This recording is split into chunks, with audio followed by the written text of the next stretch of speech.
Welcome to Gaia's Calling, where stories ignite your spirit and the earth whispers her secrets. I'm Brad Swift, a Right on Purpose author of eco-fiction and nonfiction, inviting you to become an eco-guardian. Together, let's explore the wonders of our world and take action to protect them. Listen closely, Gaia is calling. And today, Gaia's call is Flow in Groups, Unlocking the Collective Current of Change. How eco-conscious families, that's like yours, classrooms and communities can tap into the power of shared flow to regenerate the world. So let's dig in here. How about starting with a real-life story of group flow in action? In 2017, a small group of young climate activists began meeting in living rooms and local libraries to tackle a question that burned in their hearts. What if we actually treated the climate crisis like the emergency it is? What if we organized with urgency, heart, and purpose? This was the birth of the Sunrise Movement, a now national force for climate justice. Their mission? To stop climate change and create millions of good jobs in the process. But their real secret sauce wasn't just smart organizing or slick messaging. It was flow. They trained together, sang together, sat in circles and listened deeply. They moved not just with purpose, but with rhythm. And when they acted, it often felt electric, like riding a wave together. And here's the key. They still are. The movement continues to evolve, drawing in new generations and inspiring local hubs to act in community. From pushing the Green New Deal into the public conversation to supporting climate champions for office, their actions ripple outward, powered by the synergy of shared flow. And here's a quote from my favorite guy, Mihaly, and I'm not even going to try to pronounce his name today, his last name. When we sink our minds in pursuit of a higher purpose, we become capable of more than we ever imagined together. And now, even before we get deeply into this story, if it really connects with you, this flow and climate action, if it inspires you, please pass it on. Let's ripple this forward. The world needs more of us moving together. And there's a share button on my Substack page. So what is group flow and why does it matter, particularly now? Well, that's what we're exploring today. What happens when a group of people step beyond coordination and into flow? Because while most movements begin with passion, it's flow that helps them sustain and scale. And at a time like ours, when the stakes are as high as they've ever been for our climate, our future, and our children, it's not enough to act.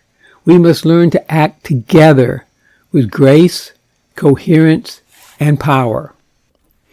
When psychologist Mihaly Csikszentmihalyi first described flow, he was talking about that deeply immersive state where we lose track of time, feel fully engaged, and operate at our best.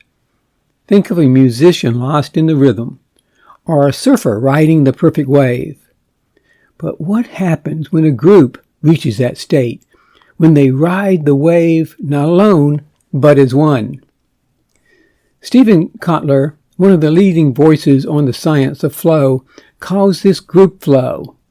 In that magic moment when conversation sparks without friction, ideas build on each other naturally, and action feels effortless and alive. But flow doesn't appear by accident. It shows up when the conditions are right. Shared risk, novelty, full embodiment, and a commitment to being fully present. Sound familiar? Well, it should, because these are the very qualities the climate crisis is inviting and requiring us to embody.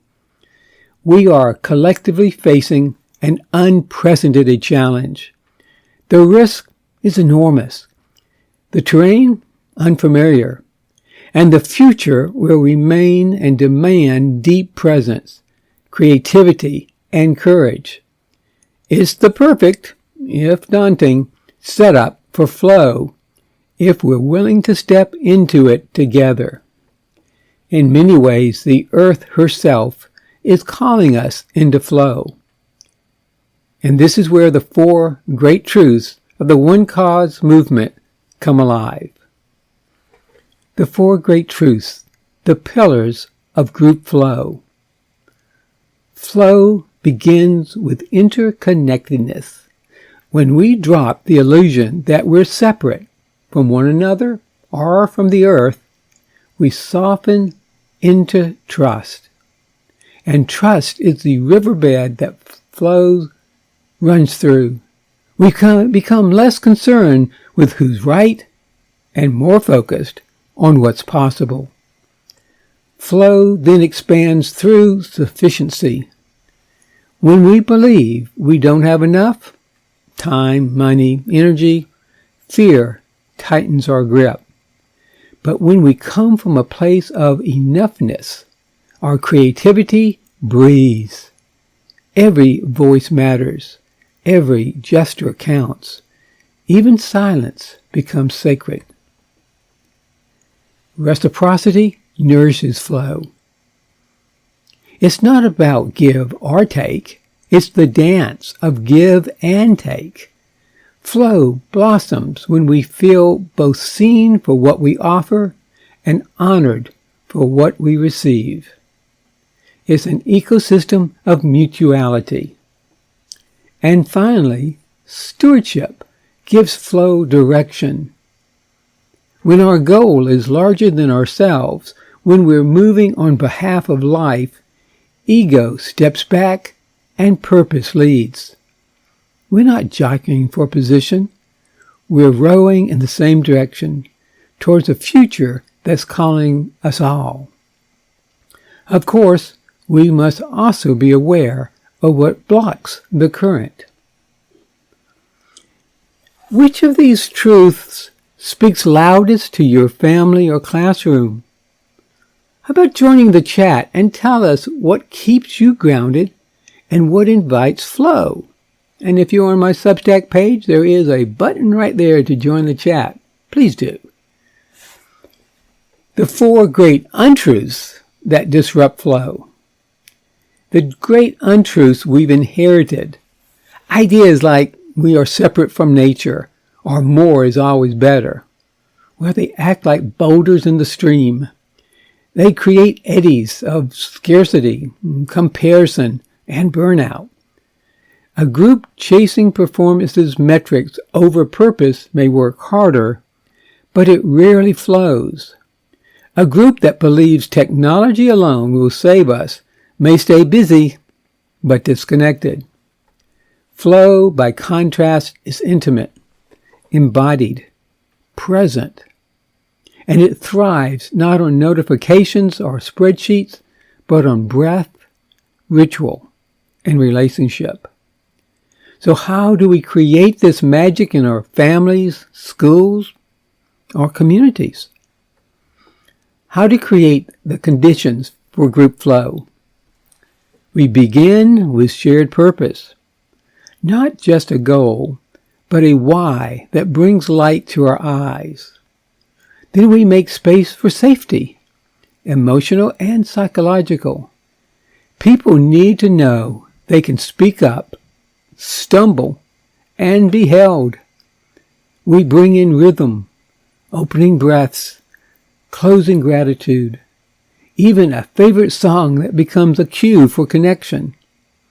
We listen, not just to words, but to tone, body language, silence. And we welcome each other's gifts.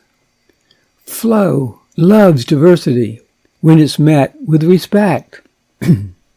So let me tell you what this looks like for the Green family. The Green family in flow. They started hosting monthly Earth listening circles. The first few were, well, clunky. People talked over each other. The energy felt disjointed, but they kept showing up. Then they added a simple ritual, a candle at the center. They paused before speaking. They listened more deeply. One night, Emma shared a dream for a school garden. Lucas chimed in with an idea for filming the journey. Daniel remembered a grant program.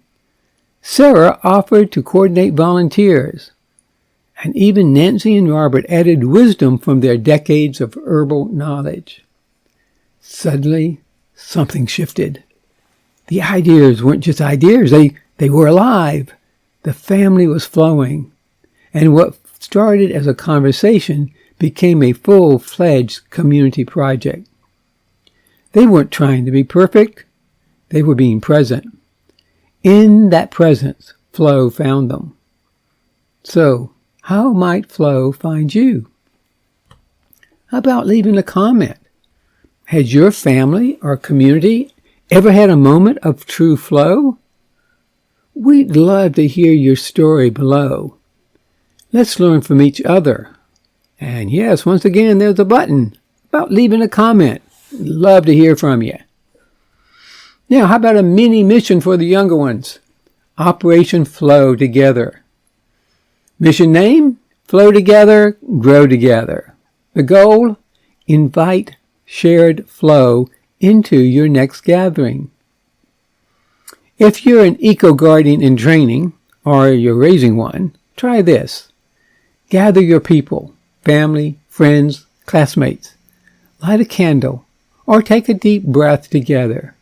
Then ask, what's something you care deeply about right now? Let each person share. Then choose one spark to follow. Explore it.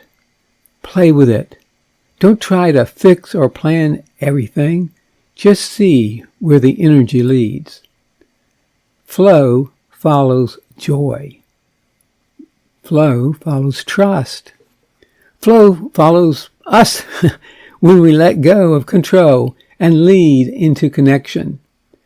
Let's become a current the world can feel. Would you like to keep flowing with us? Well, subscribe now to follow the One Cause journey and receive each new chapter. Let's grow this movement, one circle, one ripple, one cause at a time. And there's a button for subscribing here on my Substack. And coming next, a deeper dive into education and community. How do we raise kids who are resilient, even anti-fragile, creative, and ecologically wise? And what if Zach Bates himself had something to teach us about reimagining school from the ground up? Let's find out together.